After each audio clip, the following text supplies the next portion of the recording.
हिरव्या मुगाचं कढण करण्यासाठी पाववाटी मूग, त्याच्या 16 पट पाणी, हिंग, सैंधव, जिरे, तूप आणि कोथिंबीर.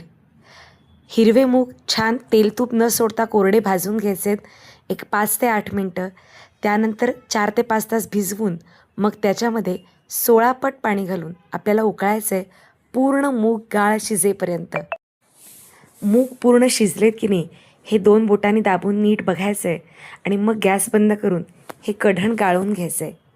त्यात सैंधव मीठ घालायचं आहे आणि मग तूप तापवून हिंग, जिरे आणि कोथिंबीर अशी चुरचुरीत फोडणी करायची आहे आणि ती ह्या युशाला म्हणजेच कढणाला द्यायची आहे. अशा पद्धतीने आपलं पथ्यकर मुगाचं कढण मुदगं युश तयार आहे. तर असं आरोग्यदायी मुगाचं कढण नक्की करून बघा. Stay fit, stay healthy with doctor सुरू आयुर्वेदिक क्लिनिक.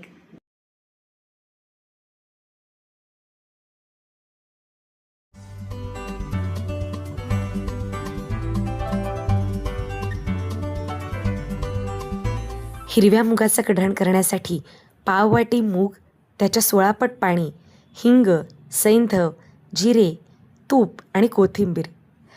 हिरवे मूग छान तेल तूप न सोडता कोरडे भाजून घ्यायचेत एक 5 ते 8 मिनटं. त्यानंतर 4 ते 5 तास भिजवून मग त्याच्यामध्ये 16 पट पाणी घालून आपल्याला उकळायचं आहे पूर्ण मूग गाळ शिजेपर्यंत. मूग पूर्ण शिजलेत की नाही हे 2 बोटांनी दाबून नीट बघायचं आहे आणि मग गॅस बंद करून हे कढण गाळून घ्यायचं आहे. त्यात सैंधव मीठ घालायचं आहे आणि मग तूप तापवून हिंग, जिरे आणि कोथिंबीर अशी चुरचुरीत फोडणी करायची आहे आणि ती ह्या युशाला म्हणजेच कढणाला द्यायची आहे. अशा पद्धतीने आपलं पथ्यकर मुगाचं कढण मुदगं युश तयार आहे. तर असं आरोग्यदायी मुगाचं कढण नक्की करून बघा. Stay fit, stay healthy with doctor सुरू आयुर्वेदिक क्लिनिक.